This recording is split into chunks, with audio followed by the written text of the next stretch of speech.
Hi, I'm Michael. I'm a Health and Social Care Officer at Connie Lucock. I've been working here for just over 2 months now. So if we're on an early shift, we're getting people up, taking them to breakfast, and then after that we're taking them to like their physiotherapy appointments, or if they might have appointments elsewhere.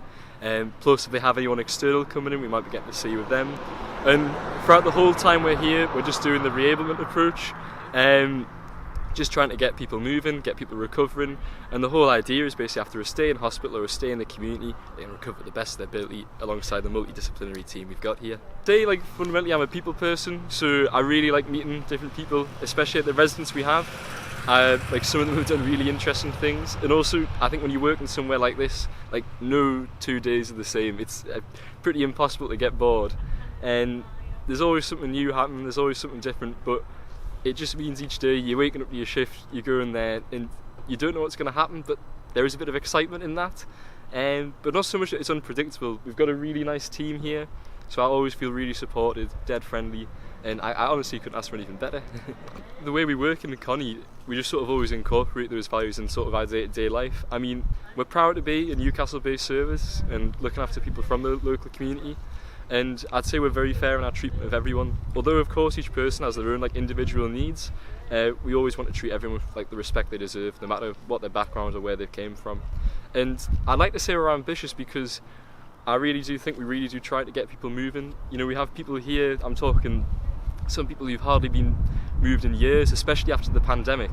And to see the difference of when people come in a wheelchair and they walk out, it makes it really satisfying. So I'd say we definitely are an ambitious service for that reason. I can think about one time we had a resident come in who, she had really poor mobility, she hardly moved out, she basically hadn't been in out of house since COVID, but the recovery that person was able to make here, they're now walking full distances of the corridor, which is around 30 metres, and I think, you know, to go for someone who's in their 90s who can hardly move around in their room and they think that, you know, that's the end, they're never going to be able to get better. And actually when they come here and the work that we do with them, with the physiotherapy team, with the social work, with the occupational therapists, nurses, other health and social care officers like myself, that multidisciplinary team just improved this lady's life so much. And that person had a fantastic time here, they've made friends, they're chatting away, and just fundamentally their life's improved in every sort of way. Obviously for somewhere like this, COVID, although, you know, for much of us around the country we're sort of done with that, it's very much in the behind, it's still a very real thing here at Connie. You know, if we do have an outbreak, we need to take super, you know, careful precautions because of the residents we have here. Some people are a bit more vulnerable to COVID than the average person, and you know, I'm still every day have to use PPE, carrying out tests, staff have to get tested as well. So it's definitely not something we've forgotten about.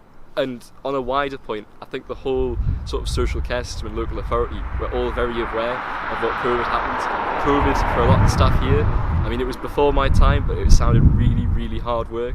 And, you know, I think the social care staff throughout the local authority, you know, deserve so much for what they gave during that time, because they gave so much of themselves. They put themselves in harm's way for what they did.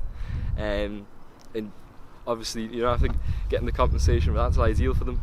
I think COVID's definitely made us a lot more adaptable and trying to work out. I think you're always in a kind of false sense of security, but having an event like coronavirus, you know, realises that things like pandemics, it's not some faraway fairy tale idea. Also through here, we've been very keen on trying to get people out of hospital, get them to recuperate here, which frees up that hospital bed. And in the post-COVID world of coping with the backlog, it's stuff like that that's really important. Keeping hospitals moving, but more importantly, we're wanting to make people as independent as possible, because by doing that, they need less care, they need less hospitals, and overall, they just have a greater quality of life for themselves. I'd say definitely greater investment here in social care. I think it would be fantastic to see places like Connie Lucock with that reablement approach become more commonplace. Obviously, the more staff we have, the better.